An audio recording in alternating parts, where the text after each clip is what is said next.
જય શ્રી કૃષ્ણ મિત્રો. ભક્તજનો, પરસોત્તમ માસનો મહિમા અપરંપાર છે.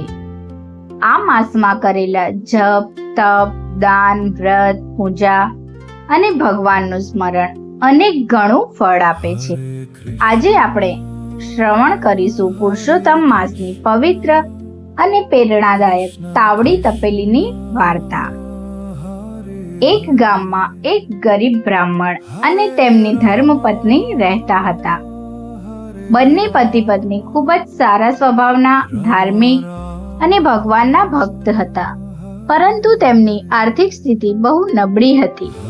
ઘરમાં સંપત્તિ નહોતી, અનાજ ઓછું હતું અને રસોડામાં પણ બહુ વાસણો નહોતા. એક તાવડી, એક તપેલી અને થોડા ઘર વપરાશના વાસણો, બસ આટલું જ તેમનું ધન. બ્રાહ્મણ ભિક્ષા કરીને જીવન ચલાવતા.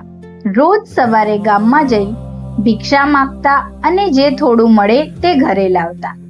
ક્યારેક પૂરતું અનાજ મળે તો ક્યારેક અડધું પેટ જમવાનું પણ મુશ્કેલ બનતું. એવામાં એક વખત પવિત્ર પુરુષોત્તમ માસનો આરંભ થયો. ગામમાં ચારે તરફ આનંદનો માહોલ હતો. લોકો વહેલી સવારે ઉઠીને નદીમાં સ્નાન કરતા, મંદિરે જઈ ભગવાનના દર્શન કરતા, ભજન કીર્તન કરતા અને દાન પુણ્ય કરતા. બ્રાહ્મણની પત્નીએ પતિને વિનમ્રતાથી કહ્યું, નાથ, આ પુરુષોત્તમ માસ ખૂબ જ પવિત્ર છે. આપણે પણ વ્રત અને ભક્તિ કરવી જોઈએ. બ્રાહ્મણ થોડા દુઃખી થઈ બોલ્યા, દેવી, આપણું જીવન તો ગરીબીમાં પસાર થાય છે. ઘરમાં ધન નથી, દાન કરવા માટે કંઈ નથી. આપણે શું કરીશું? ત્યારે પત્નીએ હસતા કહ્યું, ભગવાન ધનના ભૂખ્યા નથી, ભગવાન ભાવના ભૂખ્યા છે. આપણું મન શુદ્ધ હોય, સાચી ભક્તિ હોય તો ભગવાન જરૂર પ્રસન્ન થાય. બંનેએ નક્કી કર્યું કે આખો પુરુષોત્તમ માસ નિયમપૂર્વક પસાર કરવો. રોજ વહેલી સવારે ઉઠવું, સ્નાન કરવું, ભગવાનનું નામ લેવું, દીવો કરવો, ભજન કરવું અને જેટલું બને તેટલું સેવા કરવી.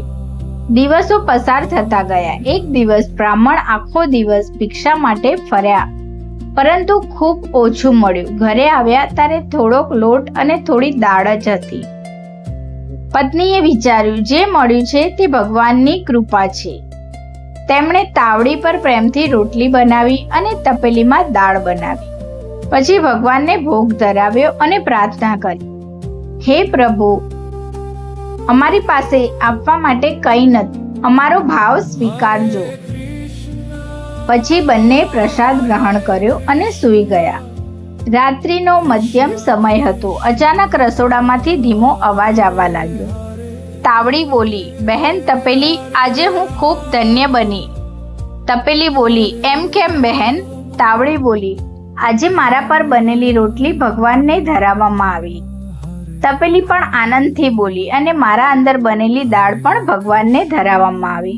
હું પણ ધન્ય થઈ ગઈ. તાવડી બોલી, અમે તો સામાન્ય લોખંડના વાસણ છીએ, પરંતુ ભગવાનની સેવામાં આવ્યા એટલે જીવન સફળ થયું. તપેલી બોલી, જે ઘરમાં ભક્તિ હોય, જ્યાં ભગવાનનું નામ લેવાય, જ્યાં શુદ્ધ ભાવ હોય, ત્યાં ગરીબી પણ સુખમાં પસાર થાય છે.